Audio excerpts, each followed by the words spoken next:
Hello, everybody, and welcome to Planet FPL, the world where everything revolves around Fantasy Premier League. But for a moment, James, breathe. Why am I breathing?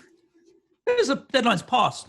If you're listening to the Game Week 18 deadline, whether you're in free hit frenzy or any other chip or nothing at all, the deadline has passed. So breathe. Nothing we can do about it now. So we got something else for you today because we've obviously been heavily focused on free hits, bench boosts, that goal, a lot of FPL stuff. So deadline's now passed. Relax. If you're listening live on YouTube, Sheffield United and Newcastle hasn't even kicked off yet. We put out a people's poll this week to do something very different and very non-FPL related. So there were 4 options I put up for a vote, and it was a very, very clear winner on the vote. So one of the suggestions for a conversation was the crisis in League One surrounding their finances and the collapse of the television deal in France. Probably not so much of an impact on the likes of Paris Saint-Germain, but could have a heavy impact on other clubs in France that may well be forced into a bit of a fire sale if they don't sort themselves out. That kind of links to the main podcast today a little bit, if you reference that. Burnley have been taken over by a group called ALK. Was going to look into their dealings, what we can expect from there, and if Burnley are likely to grow as a football club. Jack Toner at Turfy Topper, our Burnley correspondent, is going to be on Clash of the Correspondents this Thursday, so we'll certainly touch base on that with Jack and get his opinion on his expectations. It sounds generally like positive news for Burnley. Kieran Trippier was given a 10-game ban very recently for failing breaches of betting rules. To quote one source that came out in the panel's explanation for the ban, Kieran Trippier told one of his mates to lump on his move from Atletico Madrid to Tottenham. It's a bit murky because... Other way around, but yeah, we get it. Yeah. From Tottenham to Atletico. Sorry, yeah, thanks, mate. Obviously, Tottenham to Atletico. If he'd have done it the other way, his mate wouldn't be his mate much longer, mate. Well, we might have a decent right back, but that's a different conversation. No, actually, Trips fell in the same line as well, mate. He had a very bad season for Tottenham when we got to the Champions League final. Anyway. You might be going back to Burnley now. You never know. That's where you got him from, wasn't it? I doubt that the Berry Beckham will be going back to Burnley anytime. So he's actually doing quite well at Atletico. He was given a 10-game ban for essentially telling a few mates to lump on, knowing that his move to Atletico was going to take place. Now, it's a bit naughty. It's in the rules that you can't really do that sort of thing. That said, the flip of the conversation would have made a decent open conversation is, should bookmakers allow these bets to happen? Because that preys on 99% of people not having the knowledge. I think the bookies got stung here for about 400 quid or something. In the grand scheme of things, it really doesn't particularly matter. Anyway, none of those 3 options won the vote. It was a clear winner in our vote on Sunday's People's Poll. 52% of people have voted for us to discuss the impact of Brexit on the Premier League. Do not worry, this is not going to be a 25-minute conversation about whether we should or should not have voted for Brexit. It is purely about, this is now in place as of January the 1st. What is the impact on the future of the Premier League? Correct. And so obviously we know now with Brexit being official as of the 1st of January, official being like it's done now, we're out. Whatever immigration, trade deals, etc. were done are done. There'll still be a period of transition, and I think a lot of businesses and stuff are still working their way through it. New regulations and stuff are coming out all the time, or new information about the regulations. The primary issue here, like we talked about, would be transfers. And I think the biggest issue with transfers is it's basically an immigration question now. With the UK being in control of its borders, one of the things that people were very keen on with Brexit was that people can't just come in here and work. Simple as that. You can't just turn up with a European Union passport, crack on.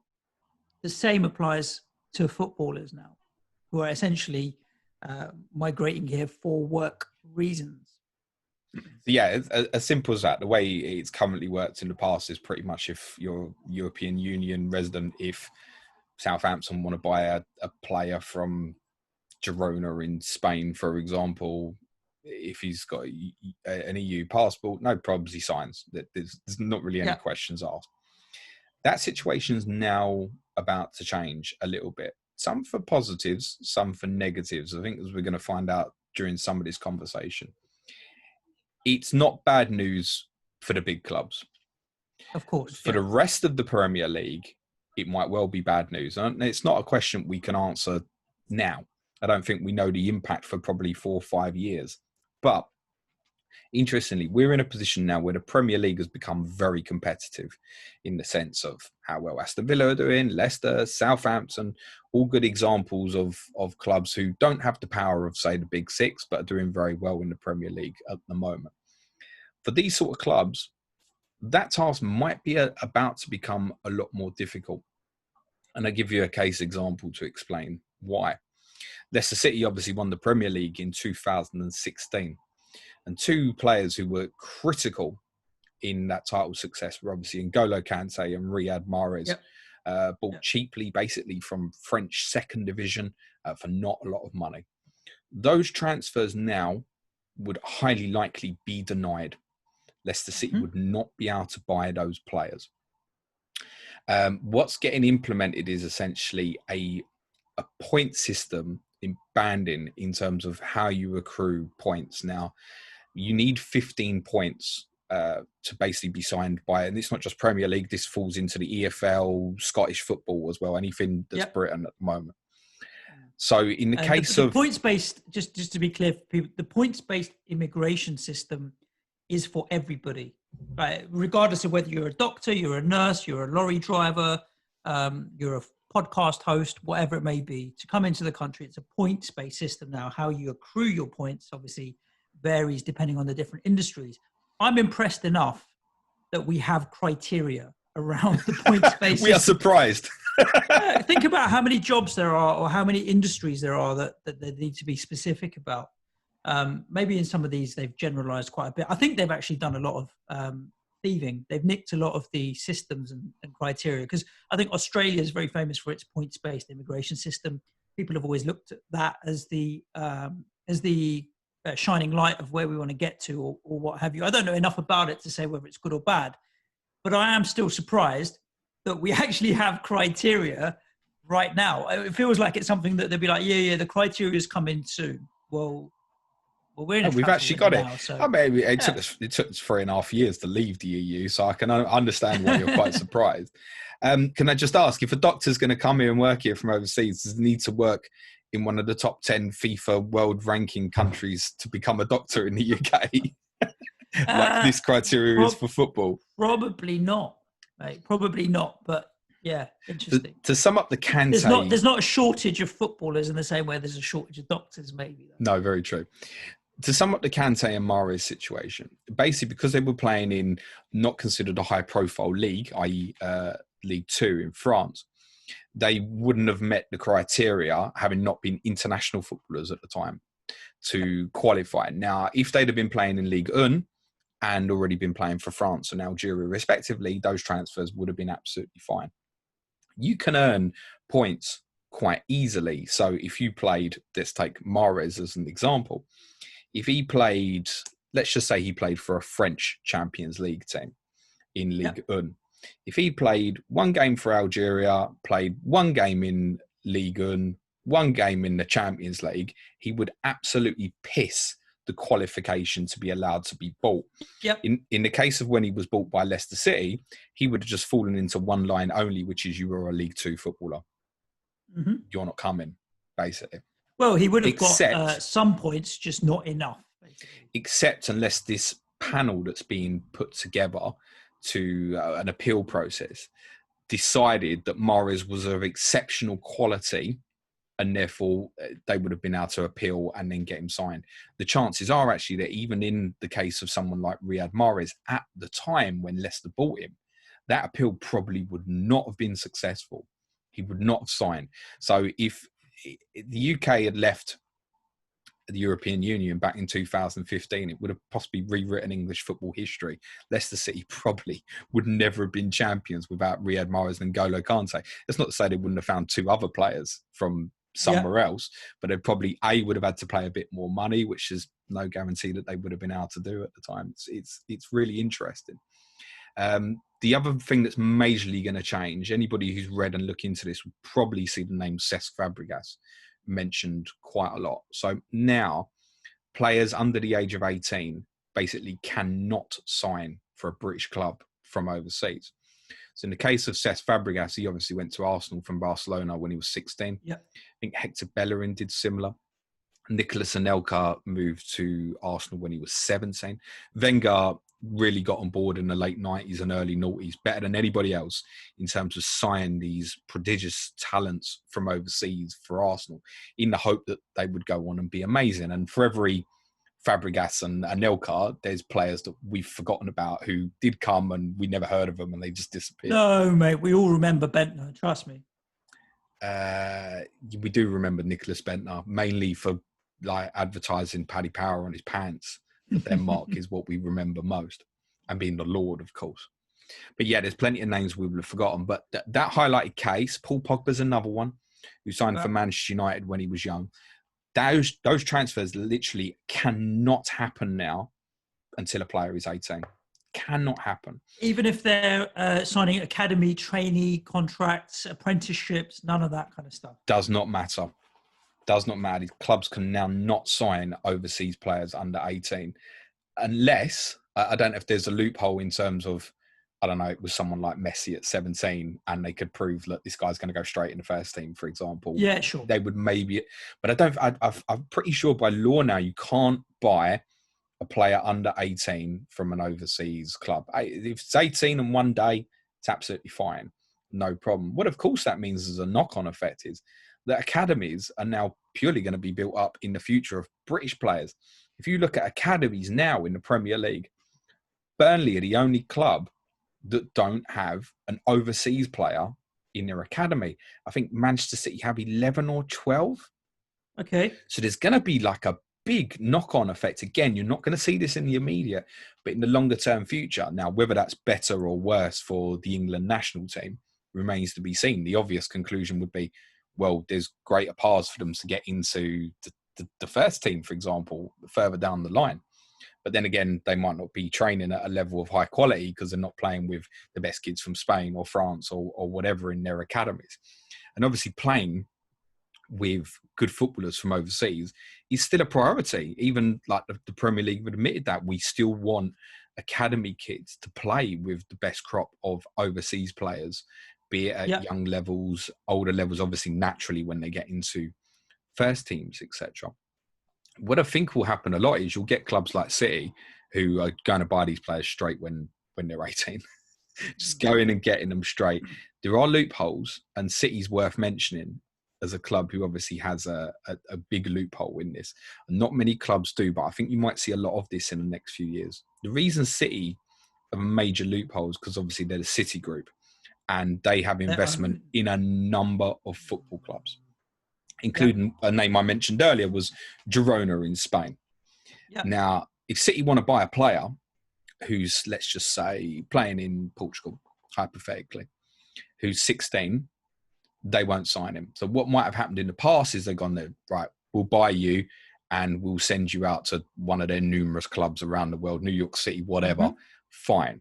Now, City can't buy that player. Yep. But Girona can. Of course, yeah. Girona can buy that player and City can then take him from Girona when he's 18. Leicester City have a link up with Lehern, I think it is, in Belgium. And there's a couple of others as well. And I know there's been some speculation recently about Manchester United looking to invest in a European team. And there's probably for similar reasons. And I think you might see a lot more of this in terms of partnerships. It just means it's a way of getting around the system, really. It's an interesting debate on whether or not it's a positive thing or a negative thing. David Moyes did a press conference yesterday, I think it was, and he said, look, we've sold this window, we haven't brought anybody in. There's spaces in the squad if I want to bring people in, but I will not bring in people if I don't think they're right. I'd rather go without. And I think that I feel like it's a positive for my club because we have in the past bought players that are not quite good enough. I feel like a lot of teams will now have to think twice before they actually make that move. and decide whether or not they are going to invest in a foreign player. Is it really worth it? If it makes us think twice and we end up making better transfer decisions, then I think it only can be a positive. Definitely. I mean, clubs in the Championship, League One and so on, who still also bring in players from overseas quite often because of the wage parity, like the discrepancy, not parity, is the players at a lower level in European clubs get paid so much less. So you can get a better quality player for a better wage. That will dry up massively, and we'll see a lot more English players throughout. Well, there is some discussion at the moment as well. Obviously, Premier League clubs currently have to have a quota of 8 homegrown players in their squad of 25. There is some discussion at the moment in terms of potentially increasing that to 10 or possibly even more. I think you can probably guess a lot of the big clubs at the moment are saying, no, it's not necessary, because their argument will be, well, that's going to make us weaker in the anyway. Champions League, for example. It won't affect them in the Premier League, but it could well affect them in the Champions League, for example. When a Premier League club's now buying a player from Europe, what essentially matters is where are they coming from and what have they done. So to give you an example, we've obviously mentioned someone coming from Ligue 1, for example. You could have a player who's signed at 18 who hasn't yet played for a Ligue 1 club, therefore doesn't hit one of the point criteria. But if they played, for example, in the World Youth Championship and the Olympics, for example, then they'll probably reach. So if they're playing at high youth level and there's an understanding, okay, this guy has played in major tournaments at youth level, he can probably be signed. That's what's really important to understand. Similarly, Brazilian and Argentinian players are quite interesting going forward. English clubs have had major problems buying the best talent from Argentina and Brazil directly in the past because of work permit issues.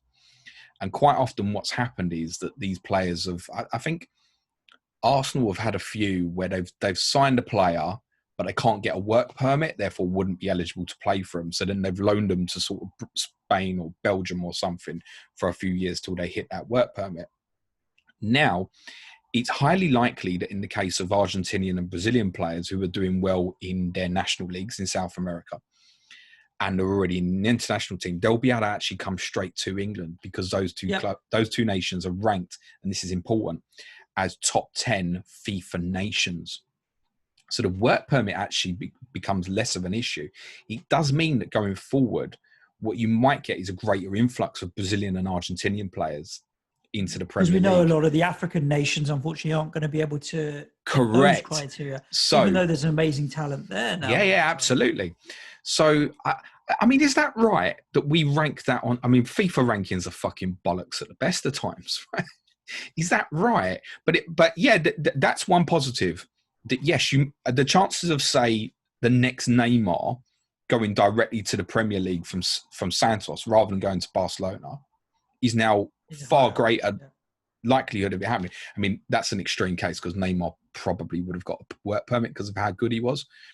But now, if Premier League clubs identify a great talent, I know Pochettino had many frustrations at Tottenham trying to buy Argentinian players directly. Yep. The only one he really got through the door was Juan Foyt, but there were others who were younger who he'd identified, but he knew he had no chance of getting a work permit for.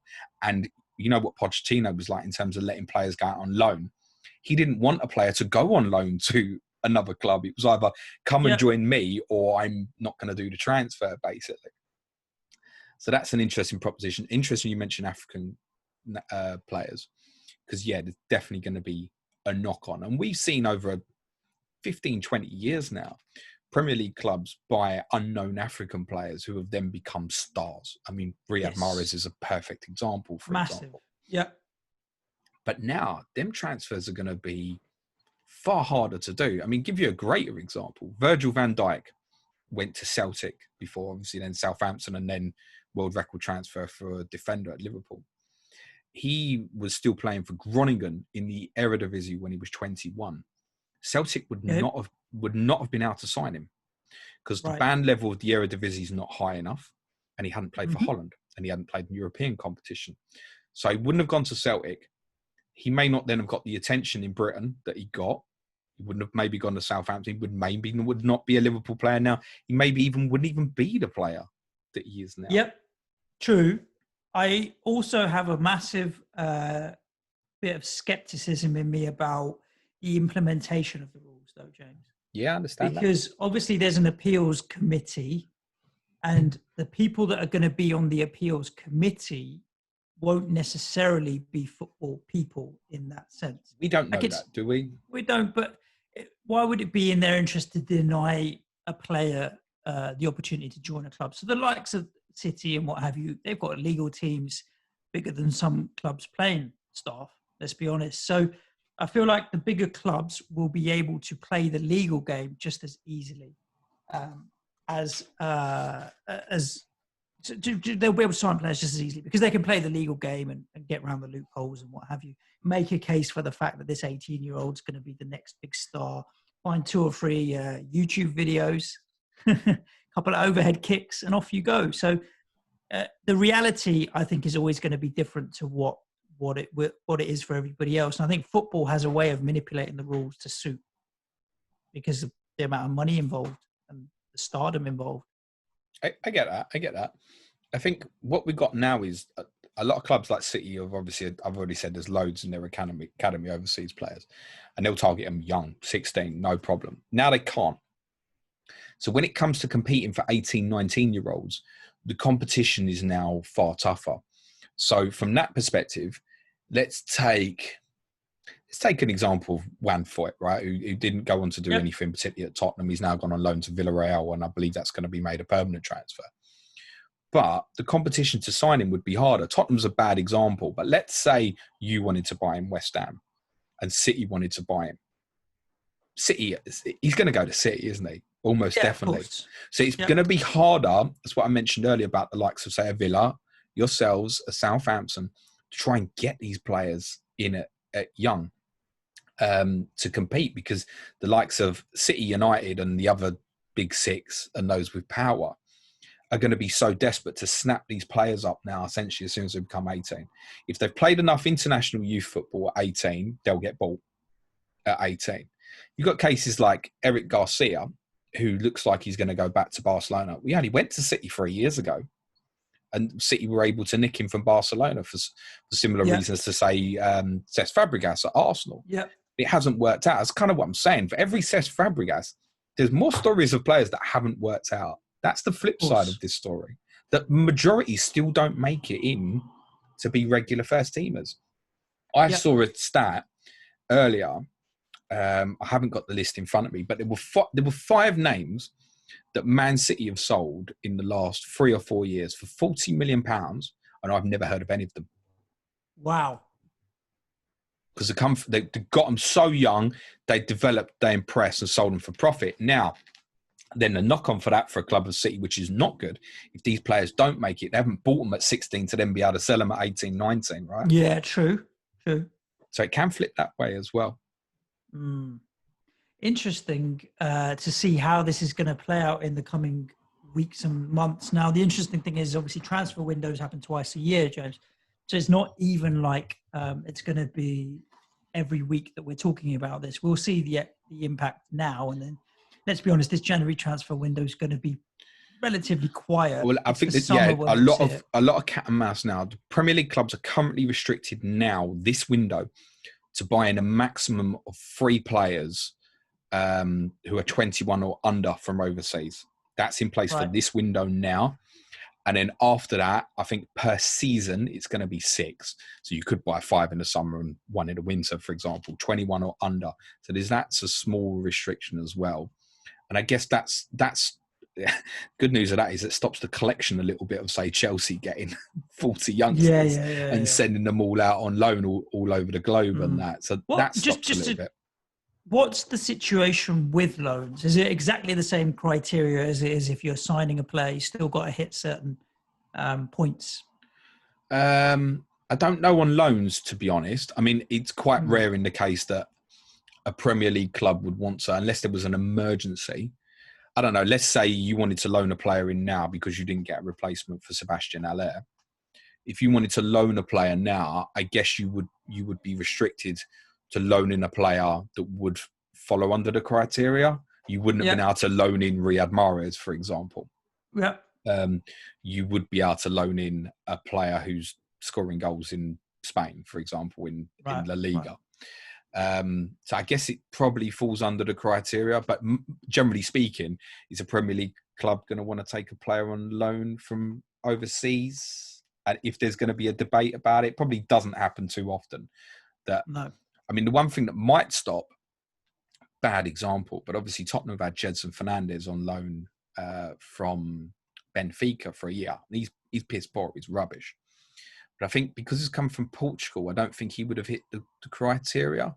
And one of the benefits to a club like Tottenham was the rumoured transfer for this fellow is 35 to 40 million if it was made permanent and if Tottenham want to buy the player. Yep. Tottenham don't want to buy him. They've been trying to send him back to Benfica. So the idea of getting a player on loan is you get to have a good look at them before now. So that sort of loan might be restricted now. Tottenham are one of the clubs who really tried to take advantage of that thing. Did the same with Giovanni Lo Celso. In his case, because he came from La Liga and Real Betis and had already played a few times for Argentina, wouldn't have been an issue. That would have been fine. Interesting. So yeah, we'll see how Brexit impacts football. We won't understand it properly, I think, for a few years, and we won't know the benefit to the England national team probably for 6 to 10 years to know if it's gonna. That's one of the arguments that keep throwing. We want to improve. Obviously, the FA, the Premier League, they all speak the same language in terms of we want to improve the English national team. England. For the Premier League, no. The FA obviously do. Oh, FA, of course. But the Premier League only give a shit about the Premier League. They don't give a fuck about the England national team, right? They want their brand to be the best. So, again, in terms of your panel who make these transfers or who allows them to go through, I don't know. Like, generally, do you have someone from the Premier League would sit on it, someone from the FA? I have no idea how that will work yet. And until we see these type of transfers being contested, I don't think we know the answer. The bottom line is the impact is not huge. And certainly in terms of major transfers, like can West Ham buy a player from 30 million tomorrow from La Liga? In 99 out of 100 cases, it's going to be absolutely no problem.